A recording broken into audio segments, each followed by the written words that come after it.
რესპუბლიკის მოედანზე ტექნოლოგიური სფეროს წარმომადგენლებმა დაიწყეს უკვე შეკრება, უკვე მეორე დღე არის საპროტესტო ტალღა იწყება სწორედ რესპუბლიკის მოედნიდან და იწყებენ ამას ტექნოლოგიური სფეროს წარმომადგენლები, დღესაც აქვთ მათ გეგმები, თუმცა შემოივლიან თუ არა კვლავ მთელ თბილისს, ამაზე ჯერჯერობით წინასწარ ისინი არ საუბრობენ და ამბობენ, რომ ახლა ურჩევიათ სამუშაო სივრცეები დატოვონ, ვიდრე მოგვიანებით ინანონ სამუშაო ოთახებიდან არ გამოსვლა, რადგან თვლიან, რომ ივანიშვილი ახლა დიქტატურას ამყარებს და გაბრძოლება აქვს მას მათ შორის ხვალ პრეზიდენტის არჩევის სახით, თუმცა თვლიან, რომ ახლა ბრძოლა წყდება ქუჩაში და აქციის მონაწილეები თვლიან, რომ სახლში დარჩენა ახლა არის დანაშაული.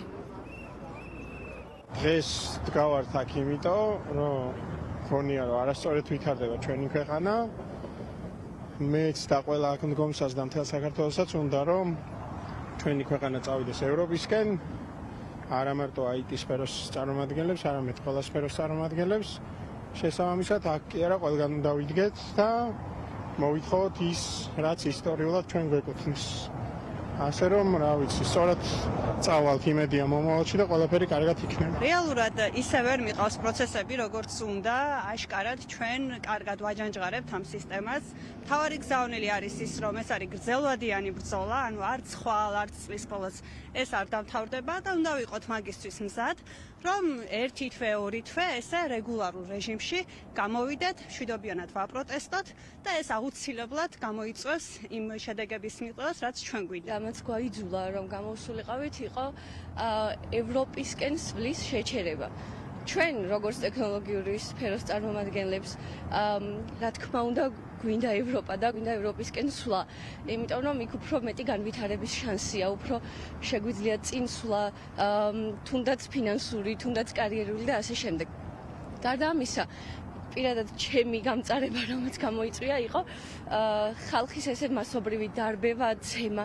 აი ზუსტად ეს იწვევს ბრალს და იმის სურვილს, რომ უფრო და უფრო მეტი გამოვიდეთ, უფრო მეტმა გავაპროტესტოთ. საპროტესტო მუხტი გუშინ სწორედ ტექნოლოგიური სფეროს წარმომადგენლებმა შექმნეს, რადგან მათ დაიწყეს დილით საპროტესტო აქცია სწორედ რესპუბლიკის მოედნიდან, შემოიარეს მთელი თბილისი და ბოლო ლოკაცია იყო პარლამენტი და ამ სფეროს წარმომადგენლები თვლიან, რომ ყოველდღიური დღის განმავლობაში უნდა იმართებოდეს აქციები და არა მხოლოდ საღამოს პარლამენტის წინ და გუშინაც მოუწოდებდნენ საპროტესტო მსვლელობის დროს მანქანებში მსხდომებს, ოფისებში მყოფებს, რომ გაიფიცონ და გამოვიდნენ ქუჩაში, რადგან პროტესტი არის ახლა ერთადერთი გამოსავალი დიქტატურის დასამარცხებლად.